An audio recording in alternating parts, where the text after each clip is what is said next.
Welcome to a new lesson on slate roofs and facades. Today you will learn about dynamic slating. But before that, I have a small request for you.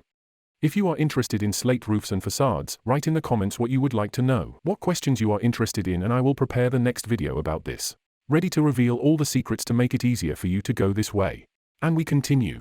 So, in order to make a beautiful modern facade using the technique of dynamic slating, we must make several types of blanks from rectangular slate. Let's say we ordered a slate format 40 by 25 centimeters. For our people from the world of measurements in inches, this format corresponds to the format of 16 by 10 inches. I will show what blanks we make for dynamic slating.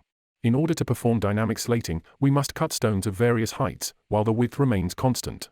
The first type of blanks is half the height of the stone. We cut the whole slate in half and get two identical blanks at once. We move on to the next type of blanks. Divide the height of the stone into three parts and cut into 1/3 and 2/3. Two types of blanks are ready at once. The third type of blanks, we leave a whole stone. We do nothing, the workpiece is ready by itself. We make some kind of stock of such blanks, but do not rush to cut off all the material, monitor the consumption of each format, and make based on the consumption. When you begin laying, mark the bottom and top lines of the window and door, and try to arrange that all openings line up with the row lines. So, we cut these stones and get four types of blanks. This is the first type.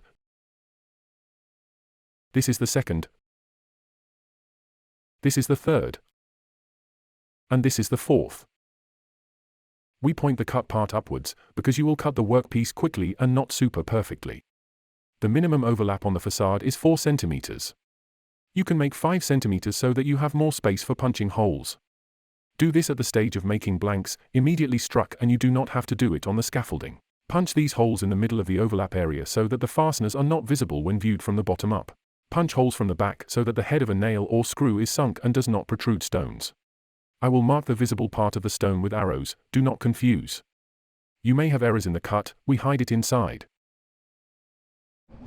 So let's start laying on the facade.